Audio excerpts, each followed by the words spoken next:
our international affairs commentator, Douglas Herbert, joins me in the studio.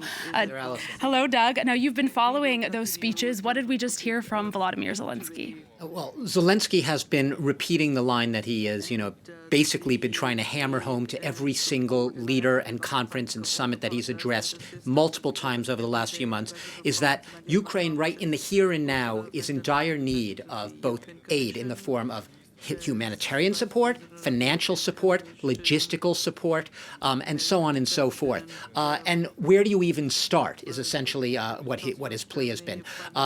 Ukraine right now immediately needs, they have been subjected to a fierce and relentless bombardment, almost day by day, bombardment by Russian missiles, by Russian drones, often Iranian-made drones, as reports go, that have basically been deliberately targeting the energy grid, the power grid of Ukraine, that is civilian infrastructure. Russia may deny it, say it's a legitimate military target. The fact is, across Ukraine, thermal, hydroelectric, substations, distribution grids, high-voltage power lines have all been destroyed or partially destroyed, plunging millions of Ukrainians, millions across the country into freezing darkness, with a lot more of that to come. He needs air defense systems of a modern kind. He needs more weapons. They need financial aid here and now to help the crews, the repair crews that have been scrambling on the ground. And we've reported on this. Our correspondents on the ground have reported on this. The crews scrambling to repair these stations,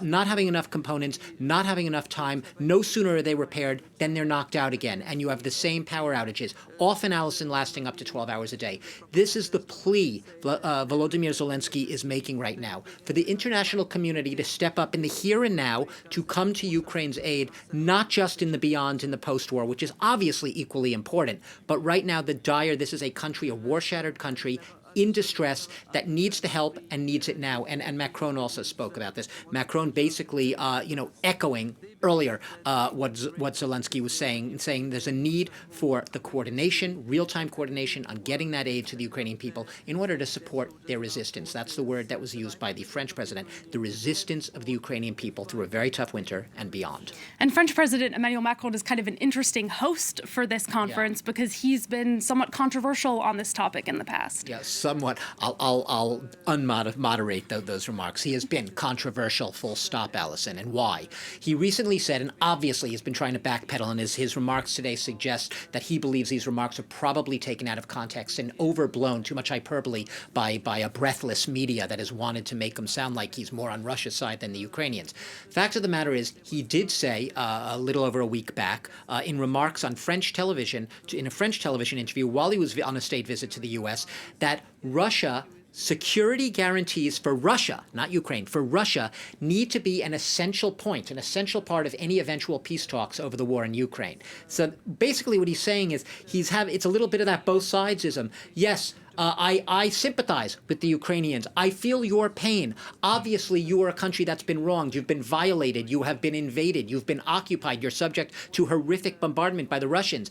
But at the same time, and this is the phrase that always arises with Emmanuel Macron, at the same time, we have to take into consideration Russia's concerns. And this is echoing the talking points that Vladimir Putin has given to Macron, essentially, in their series of talks and phone calls and so on and so forth. That obviously infuriated, more than riled, infuriated a lot of Ukrainians. And since then, Emmanuel Macron has been, in essence, backpedaling on those remarks. He's trying to make it clear, no, I am not on Vladimir Putin's side in this war. I am not trying to favor the Russian side. For him, he was simply making a practical comment about eventually these sides will have to negotiate. And Volodymyr Zelensky, right back in Macron's face, he might not be saying it that explicitly, why should we negotiate in any way, shape, or form with a country that has terrorized us, which has destroyed all of our infrastructure on the ground and tried to basically beat our population into submission? That's not a country we could ever negotiate with in good faith.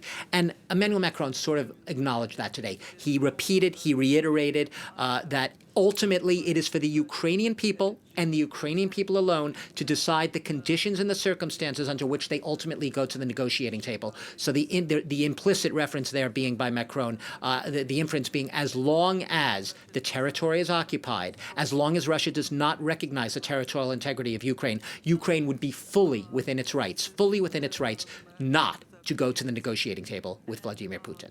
And Doug, tell us what is happening on the Russian side. Do we think Vladimir Putin, for example, is following this conference? He knows it's going on. I don't think he really gives a damn about this conference. He sees this as part of the Western, pro-Western cabal, basically in cahoots with the Nazi-led government, even if he's not using the word Nazi as much these days, the Nazi-led government in Ukraine, and trying to belittle the whole thing.